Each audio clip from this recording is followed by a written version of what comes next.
What about Europe? I mean, people are looking overseas. I'm looking over at Europe and what's going on there, and it just looks like the biggest dumpster fire I've ever seen. That things just get worse and worse. France government collapses. Now they want to start bringing worldwide taxation to Holland and to other countries in Europe. There's energy crises over there. They're spitting at foreigners who are coming in on legal means with foreign direct investment because they say that they're driving up housing prices. But then they have open borders, and then migrants are coming across who are illegal. And you see rape gangs and, grooming gangs in the UK and all these types of things. For me, it looks just like a complete mess over there. Yeah, I used to say 10 or 20 years ago that Europe was going to become a petting zoo for the Chinese, but that's not really accurate anymore. It's going to become a welfare stew for people from uh, Africa and the Middle East that go there to take advantage of the massive welfare benefits.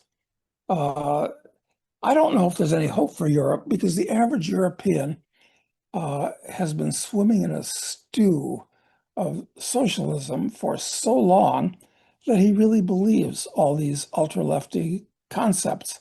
They're used to taxes. They're used to the government controlling everything. They're not going to do anything about it. And uh, Europe's going to have to go down a lot further before they hit bottom. But look at the people that have gotten elected.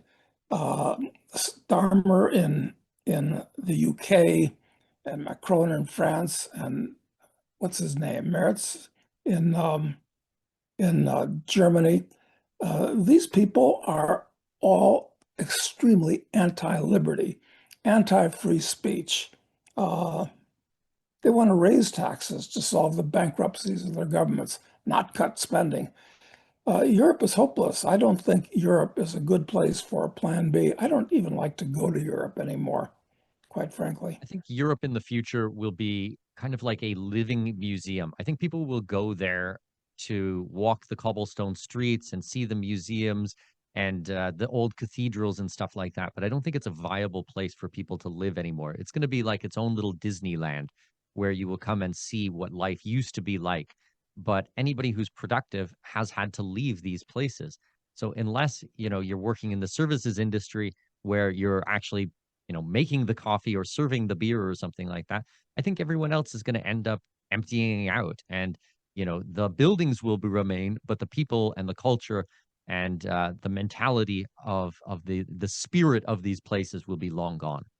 Yeah. And maybe it's even worse because Trump has been putting the arm on Europeans to double or triple their military spending.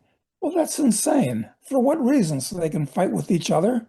It's and of course they're plumping for a war with Russia at this point. So this thing in the Ukraine uh, might well spill over and get much bigger and worse.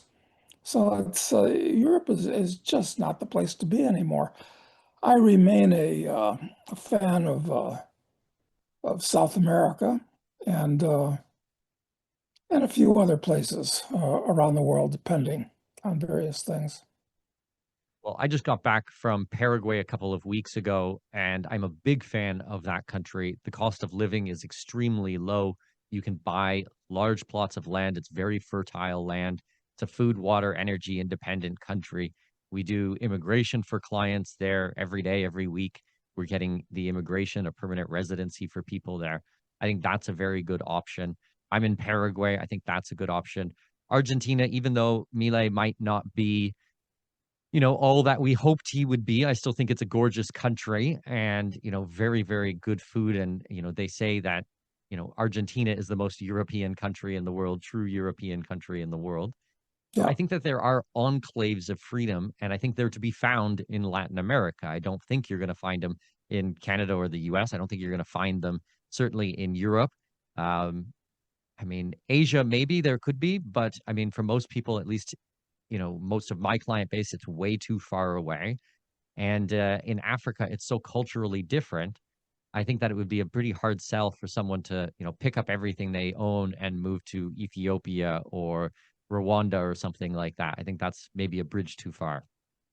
Yeah, and of course, there's Australia and New Zealand, and I lived in New Zealand for years and really enjoyed it. But even New Zealand is changing in the wrong direction, quite frankly.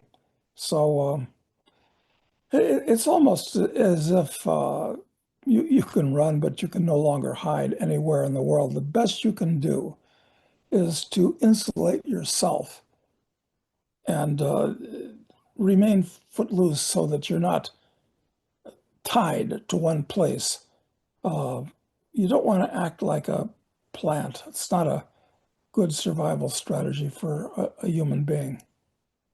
100%. I mean, the way that I think about it is that we have to stay very nimble in these types of things. I like having assets on both sides of these walls that are going up. And, you need to have the skills, like you talk about in the book, to be able to protect yourself. And then when you add in community and like-minded people, I think that's the best chance we have because we are going through a period of time right now where there is totalitarianism on the rise and there's surveillance is through the roof. But I truly believe that, it's going to get worse before it gets better. But at some point it will get better because people will be fed up. I don't think this is the end game and we will all live in just a pure surveillance state. I think that on the back end of this there will be freedom, but during that interim period you need to protect yourself and you need to protect your family because if you try to fight too hard right now they're going to take you out. Look at what's happening around the world with people who are speaking out and fighting back. They're falling one by one. So for me it's a tactical retreat to somewhere that is safe and build up your defenses, your moat, a good community and have assets and cash and get rid of debt and things like that that they can use to enslave you. And then, wait it out. Enjoy yourself, drink some good red wine and barbecue and watch from the sidelines. You don't need to be there in the thick of it while all of this is going on.